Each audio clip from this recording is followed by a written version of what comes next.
Yo, what is going on, everyone? My name is Nick, or the Notorious Fantasy, and in today's video, we're going to be going over my top 12 overall fantasy football rankings and tiers for the 2023 fantasy football season in PPR. But before we could get into things, I would like to ask that if you guys are new to the channel and you do end up enjoying it, please make sure to hit that subscribe button down below. And while you're down there, whether you are new to the channel or not, please make sure that you leave a like on today's video. It would help me out a ton. If you want to follow me on Twitter, please do so at NotoriousFantasy. So without further ado, let's get into my top 12 overall fantasy football rankings and tiers for the 2023 fantasy football season. We begin with the S tier players, beginning at number 1 with my number 1 overall pick in 2023 fantasy football drafts, Justin Jefferson, wide receiver of the Minnesota Vikings, current underdog ADP wide receiver 1 at pick 1.2. He was the wide receiver 1 in PPR last season and the wide receiver 2 in PPR points per game, playing in all 17 games last season. He had 184 targets, 10.8 per game, number 1 at wide receiver, 128 receptions, 7.5 per game, also number 1 at wide receiver, 1,809 receiving yards, 106.4 per game, over 100 receiving yards per game, number 1 at wide receiver. The only category in which he didn't finish number 1 was total touchdowns with 9, ranking 4th at wide receiver. In terms of efficiency stats, he was 8th in yards per target with 9.8, 3rd in yards per team pass attempt with 2.7, and number 1 in total route wins. Justin Jefferson is the perfect package for fantasy football. He is an excellent and amazing wide receiver, one of the best wide receivers in the NFL on an offense that wants to throw the ball a ton. Prior to Kevin O'Connell's tenure in Minnesota, this was a team that wants to churn the ball. They want to run the rock. But last season, when Kevin O'Connell took over, this became a team that wanted to be incredibly pass heavy. Justin Jefferson completely and utterly dominated in 2022, and there are no signs of slowing down in 2023. Obviously, am I saying that it is a guarantee mortal lock of the century that Justin Jefferson finishes number 1 overall at the wide receiver position? Of course not, because I like other players in the S tier, but I think Justin Jefferson has the upside to get over 2,000 receiving yards. Again, this is a team that really wants to throw him the ball, even if Kirk Cousins isn't the best quarterback on earth. A guy like Justin Jefferson, who is as skilled as Justin Jefferson, doesn't need someone like Pat Mahomes to dominate in the NFL. At number 2, we got Ja'Marr Chase, wide receiver of the Cincinnati Bengals, underdog ADP, wide receiver 2 at pick 2.1, back-to-back LSU boys, wide receiver 11 in PPR last season, wide receiver 3 in PPR points per game, and that is because he only played in 12 games, which hurt his finish at the end of the season. 134 targets, 11.2 per game, number 14 at wide receiver, 87 receptions, 7.3 per game, number 12 at wide receiver, 1,046 receiving yards, 87.2 per game, number 16, and 9 total touchdowns, number 4 at wide receiver, 8.1 target accuracy, 7th, and he had a 31.9% dominator rating, which is a percentage of team total receiving yards and team receiving touchdown, which ranked 10th at the wide receiver position. Ja'Marr Chase does not have the same issue as Justin Jefferson in terms of the quarterback, because Joe Burrow is one of the best quarterbacks in the NFL, and Kirk Cousins is just slightly above mid. Ja'Marr Chase played amazing last season, despite the fact that he has T. Higgins as well as Tyler Boyd to compete with. There is no doubt in my mind that Ja'Marr Chase, as long as he stays healthy, knock on wood, we don't root for injuries, will be the clear number 1 target on this offense. I think this is going to be an offense that flourishes yet again. This is one of the best teams in all of the National Football League, one of the best teams in the AFC, and they are going to continue to put up a shit ton of points week in and week out. Ja'Marr Chase also has that game-breaking ability, just like Justin Jefferson, where in any given game, it doesn't matter which defense he's going up against. He could be going up against the 85 Bears, and because of the sheer offensive power of the Cincinnati Bengals, Ja'Marr Chase can hang 30-plus fantasy points in any game. Again, I am in love with this offense. I love Ja'Marr Chase's upside. I see why some people even like him as the wide receiver number 1 in all of fantasy football. I'm still leaning with Justin Jefferson, but it is definitely close. At number 3, we got another wide receiver. So 3 wide receivers in a row. If you wanted to take Christian McCaffrey at this point, if you said, Nick, I would rather have Christian McCaffrey than Tyreek Hill, I'm not really going to argue with you if I'm being honest with you. Tyreek Hill, wide receiver of the Miami Dolphins, current underdog ADP wide receiver 4 at pick 4.8. He was the wide receiver number 2 in PPR last season, then the wide receiver 3 in PPR points per game. He played in all 17 games last season, having 170 targets, 10 per game, number 3 at wide receiver, 119 receptions, 7 per game, number 2, 1,710 receiving yards, 100.6 per game, number 2, and 9 total touchdowns, number 4 at wide receiver. All of our top 3 wide receivers all finished with 9 total touchdowns last season. Tyreek Hill yesterday stated that he thinks he is going to get 2,000 plus receiving yards this season, and he also says the Dolphins are going to win the Super Bowl. As a Dolphins fan, that made the blood flow downstairs, but ultimately, I do think there is some truth to him potentially getting over 2,000 receiving yards. Again, would I say that's a lock of the century? No, if it was the lock of the century, he'd probably be sitting as my number 1 wide receiver, but I definitely see the upside in this Dolphins offense. The second year of Mike McDaniel, Tyreek Hill has even admitted that he wasn't too keen on his understanding of the offense last year. If you watch the games as a Dolphins fan, you can kind of see that Tua's kind of directing Tyreek on what to do, and Tyreek is trying to work on that, get a better idea of the offense. So Tyreek Hill, who didn't even have the full fucking understanding of the offense, still finished number 2 in receiving yards last season, with some of the games being without Tua, being with Skylar Thompson, being with Teddy Bridgewater, and the stats are way different with and without Tua. Without Tua, Tyreek Hill didn't even score a single touchdown in those games without him. So I think if Tua is able to stay healthy, then Tyreek Hill's ceiling is the legitimate wide receiver 1 at the end of this fantasy football season. 52.3% route win rate last year, 3rd at wide receiver, 10.1 yards per target, 6th,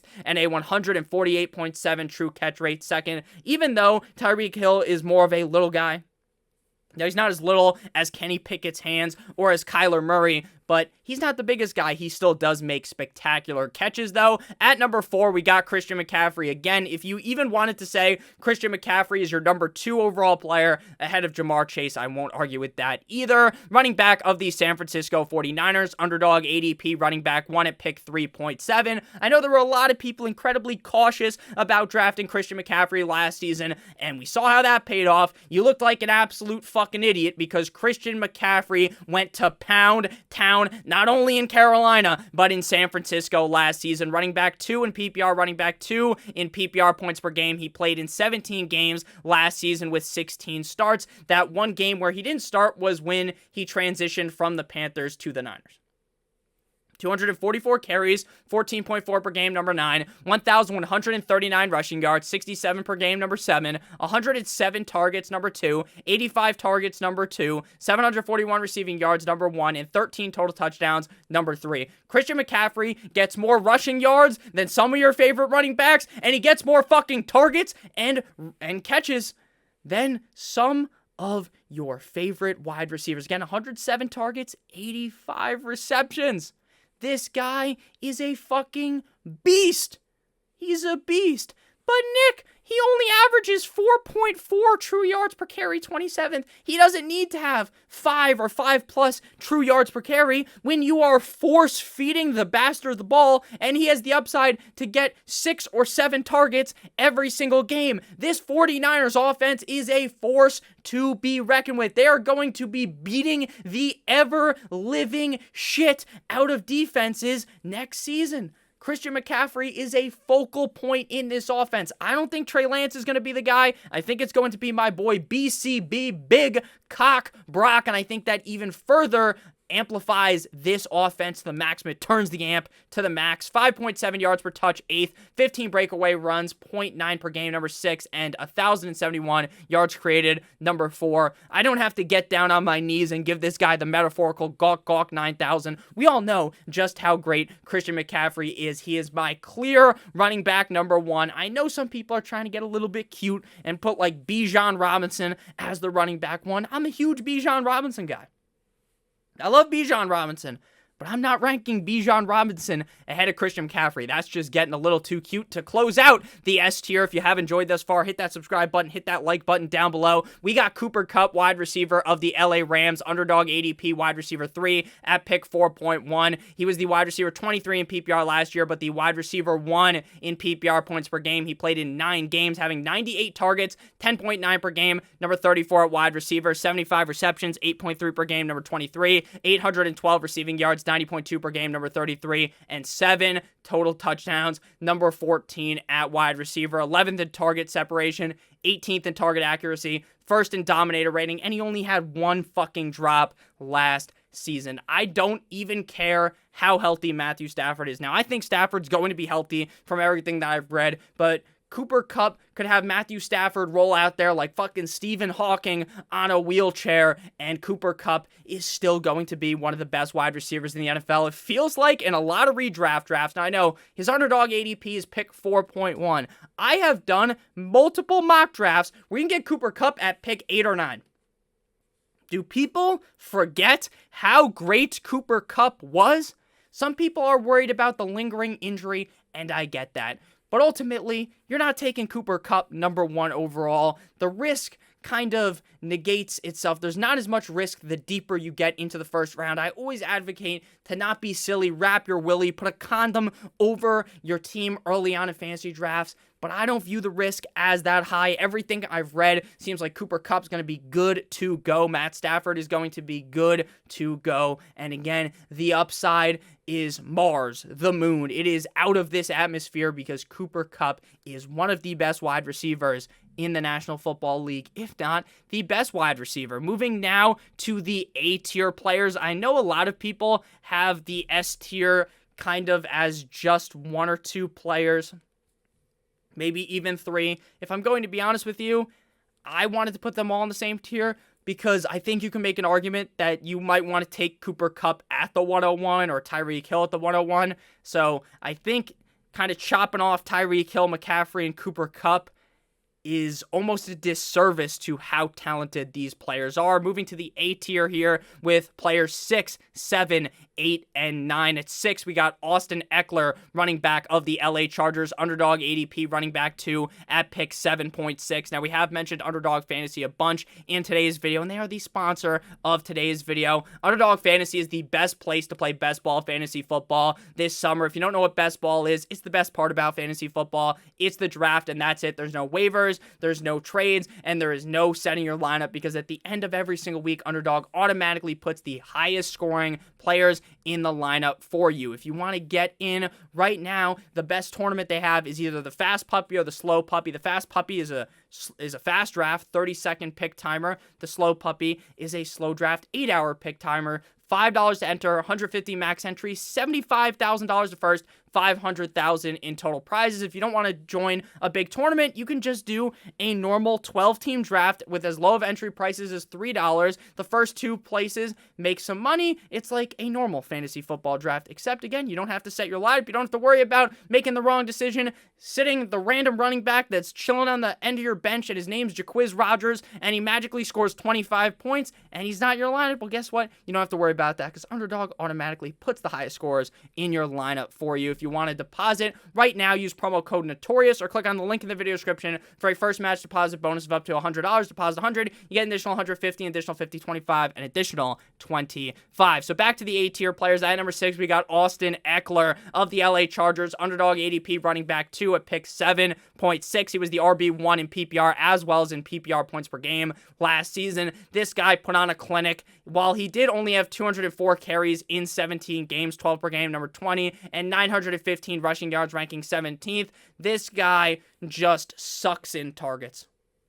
He sucks targets down like Joey Chestnut eats fucking hot dogs at a rapid rate, right? 128 targets, 7.5 per game, number 1. 107 receptions, 6.3 per game, number 1. 722 receiving yards, 42.5 per game, number 2. And 18 total touchdowns, number 1 at running back. Again, another running back where he's not the most efficient, 4.2 yards per carry, true yards per carry, 34th, but it doesn't fucking matter if you're getting so many targets, you're just getting the ball a bunch, you're going to be just fine. Austin Ekeler, while he's not going to see even as many carries as Christian McCaffrey, just the sheer amount of targets on such an elite offense like the LA Chargers is going to lead to Austin Ekeler potentially finishing as the RB number 1 in back-to-back Michael Jordan 96, 97 seasons, 5th in yards per touch, 2nd in yards created, 4th in yards created per touch, and 2nd in dominator rating. This is an LA Chargers team that I have seen some people talk about. Nick, they switched their offensive coordinator, so Ekeler isn't going to get as many targets. When you have a player like Austin Ekeler, you don't just magically switch offensive coordinators and think, you just fucking have like a hole in your head and you forget to dump the ball off to Austin Ekeler. It's in Justin Herbert, the pervert's psyche. It is deeply ingrained in his mind. Dump the ball off to Austin Ekeler because you can throw the ball 2 yards and Austin Ekeler can take that bitch 99 yards directly into the end zone, right? Austin Ekeler has been a beast. I've been an Austin Ekeler guy every single year I've made videos. I think since 2019, I have been an Austin Ekeler truther. I wouldn't be shocked if he finished as the running back number 1 yet again, but I do have Christian McCaffrey slightly ahead of him, but they are in the same tier of my running back rankings. I just have to say there is a dip from the top 5 down here into the A tier. At number 7, we got Stefon Diggs, wide receiver, the Buffalo Bills. Underdog ADP, wide receiver 5 at pick number 8. He was the wide receiver 4 in PPR last season and the wide receiver 5 in PPR points per game. He played in all 17 games last season with 155 targets, 9.1 per game, number 5. He was number 3 in receptions with 110.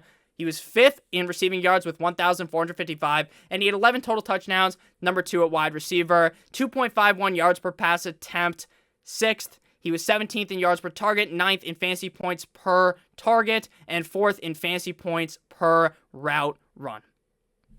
Now, I know that they brought in offensive weapon Dalton Kincaid to be their tight end, but they didn't bring in another number 2 receiver. Gabe Davis crashed and burned last season, and yet they didn't bring anyone else in. So you better believe Stefon Diggs is still going to have insane usage game in and game out. Josh Allen still has a fucking cannon, a heat-seeking missile from Oppenheimer on his right arm, and he is going to throw the ball deep all game long to Stefon Diggs. I know he was disgruntled. There was a bit of anger with Diggs and Josh Allen, but it seems like it's all ironed out, and all things are pointing towards another solid season out of Stefon Diggs. I don't have him in the S tier because I just don't think he's as good as the receivers out of him, and I don't think he really has that potential to get 11, 12 targets in a lot of games like maybe some of the other guys will, but it's probably going to be just another fine year for Stefon Diggs. Top 5 wide receiver finish. You're just going to be happy with having drafted him. Not too much to say about him.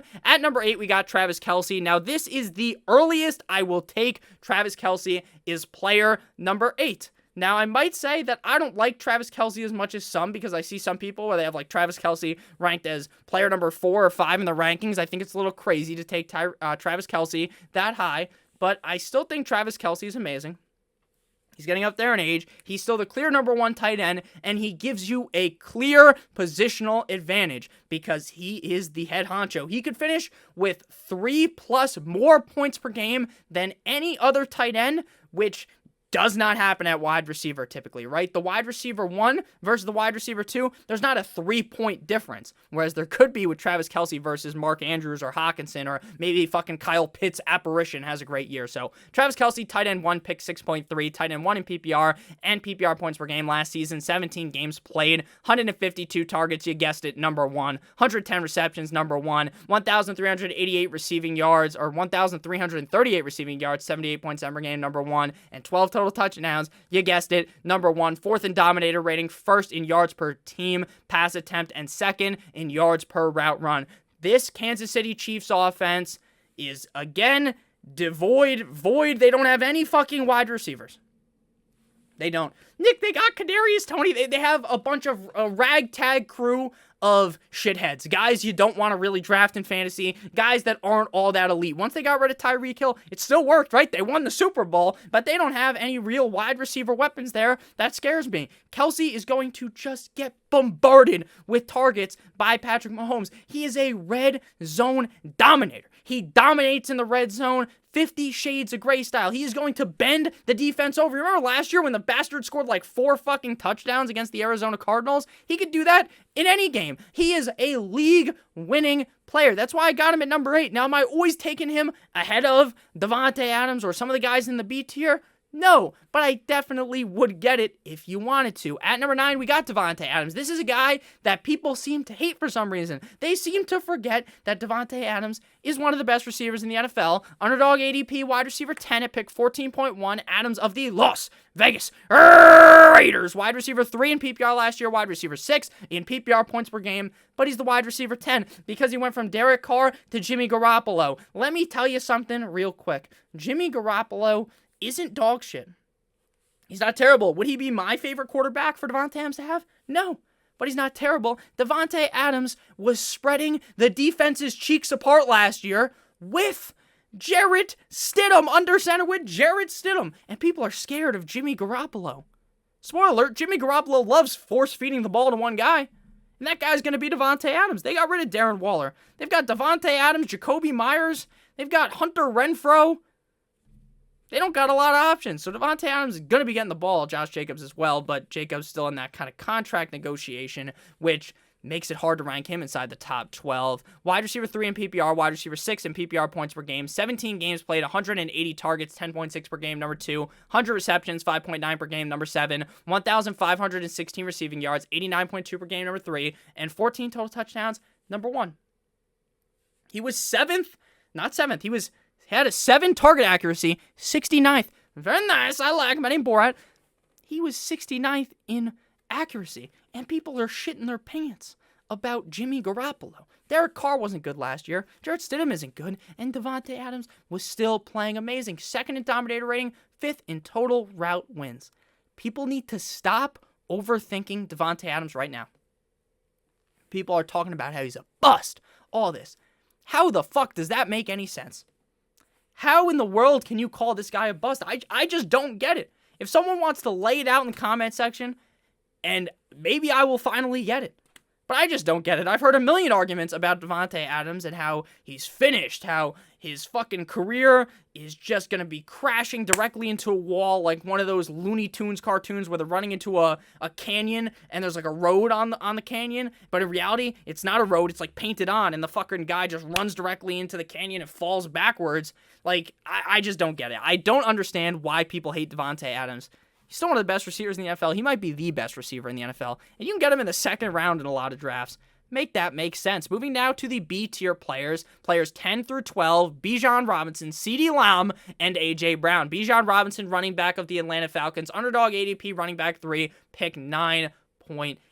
Going into the NFL draft, everyone and their mom was on their knees giving this guy the Gluck 9,000, right? We all know how great Bijan is, right? 3 years at Texas, back-to-back, 1,000-yard rushing seasons. He had 1,580 rushing yards last year. He had 314 receiving yards. He scored 20 fucking touchdowns, right? Some people say, oh, Nick, he didn't catch many passes in college. Well, if you watch the tape, he's a great pass catcher. Just got to get him the ball more. Atlanta's going to do that. Atlanta force-fed the ball to Tyler Algier last year. They're going to force-feed the ball to Bijan Robinson. You don't draft him as high as you did to not give him a workhorse running back role. I think he can finish as the running back one, but I'm not crazy enough to rank him there. This guy dominated at every single level in college. There's people that'll say, Nick, he didn't play that great against amazing competition. Well, that's just the Texas way, baby. If you've watched Texas football for years, they get into these solid games and they shit the bed. So it's okay that Bijan wasn't doing that great. He's going to get fed the ball in Atlanta. I don't care if he struggled in some games in college. He's going to get so many carries that even if he struggles, it doesn't matter. He runs so hard. He runs rock hard, Viagra hard through defenders, and he has some solid wiggle. He's not the fastest guy, but he's got the breakaway speed. He excels inside the tackles. outside the tackles. This guy is a fucking monster. He's a beast. He's a dog. He's a goblin, in the words of Lil Wayne, Wheezy F Baby. So, Bijan, don't overthink things. Again, a lot of people overthink rookies. They think, Nick, he's a rookie, can't draft him in the first round. What happens if you faded Jonathan Taylor? What happens if you faded Saquon Barkley? These generational talents. You looked like a fool. So don't do that again. Bijan might fall to the second in your league because you're playing with a bunch of dunces. And that's amazing. I'm not fading Bijan Robinson. There's no way. The Atlanta Falcons team runs on running the ball. And Arthur Smith loves a running back like Bijan Robinson. Now moving to player number 11, we got CeeDee Lamb, the Lambster of the Dallas Cowboys. Underdog ADP wide receiver 7 at pick 10.8. He was the wide receiver 5 in PPR last season, 7 in PPR points per game. Played a lot better last season, important to note, with Dak Prescott under center compared to Cooper Rush, which would make sense because Cooper Rush isn't the best quarterback ever. Shout out to the boy Ben DiNucci. 17 games played, 156 targets, 9.2 per game, number 4. 107 receptions, 6.3 per game, number 4. 1,359 receiving yards, 79.9 per game, number 6. And 9 total touchdowns, number 4. 8th in route win rate, 7th in dominator rating, and 8th in juke rate. The Dallas Cowboys bring in Brandon Cooks. I like Brandon Cooks for fantasy based on where he's going, but there's no argument to be made that Brandon Cooks is the number one guy there. We all know it is CeeDee Lamb. CeeDee Lamb has been a guy that has been highly touted in fantasy drafts coming out of college. He has been highly touted over the last couple of years. He's been in the NFL, and deservingly so. The Cowboys get a new O coordinator. Things should still be fine for CeeDee Lamb. I think Mike McCarthy secretly tries to call all the plays. Either that or he's ordering Wendy's, that fat bastard, on the sideline when he's talking. He's got the whole menu on. You know how the coaches have their the play sheet? He's just got the Wendy's menu back there. Carl's Jr., he's got everything back there. He calls in his order for after the game. CeeDee Lamb, again, great wide receiver, great situation. Dak Prescott, I think, pretty underrated in terms of quarterbacks in the NFL now. He's never really elevated in the playoffs, in my opinion. He's had some decent playoff performances, but he's never, like, whipped the shit out of some... He beat the Bucs while he fucking crumbled like a cookie against the 49ers, like, right? Like... But hey, I'm not trying to make fun of the Cowboys. You know, there's a lot of Cowboys fans. They're easy to make fun of. How about them boys? But again, Dak's good in the regular season. This fantasy football is played in the regular season. CeeDee Lamb's an excellent wide receiver. Why do I have him behind Davante Adams? I just think Davante Adams is a better receiver. I think Davante Adams is in a clear situation where he's just going to be force-fed the fucking ball all game long. So that's why I like him slightly better. CeeDee Lamb is still a really safe option. All these guys inside the top 12, in my opinion, are really safe. At number 12, we got division mate of CeeDee Lamb, A.J. Brown of the Philadelphia Eagles, underdog ADP, wide receiver 6 at pick 9.2, wide receiver 6 in PPR, wide receiver 8 in PPR points per game. Now I just have to go out here and slay this narrative like my name is Jon Snow. People say, Nick, Jalen Hurts isn't a great passer. Nick, Jalen Hurts is a fucking running back. Sure. It's funny, whatever.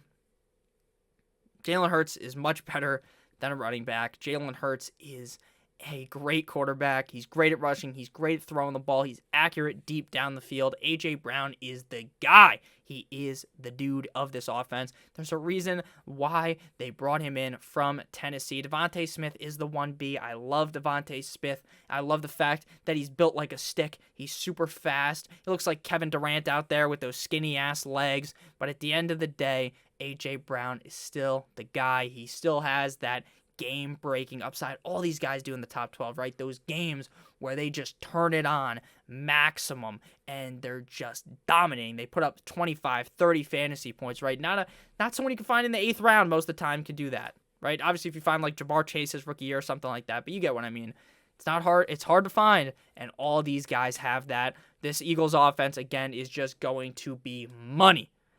Absolute money all year long. Wide receiver 6 in PPR, wide receiver 8 in PPR points per game. Played in 17 games, 8th in targets, 11th in receptions, 4th in receiving yards, 2nd in total touchdowns, 2nd in yards per route run, 4th in yards per target, 5th in yards per reception. A.J. Brown is an incredibly safe pick with the incredible upside.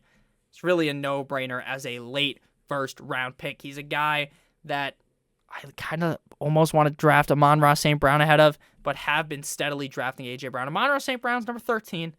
When we do the top 24, he'll be on that list. Thank you guys all so much for watching. I hope you do end up enjoying today's video. If you did, make sure you hit that subscribe button down below, as well as hit that like button. It would help me out a ton. If you want to follow me on Twitter, please do so at NotoriousFantasy. Check out Underdog Fantasy, linked in the video description. I love all you guys so much. I hope you have a great guys' day. And as always, good boy.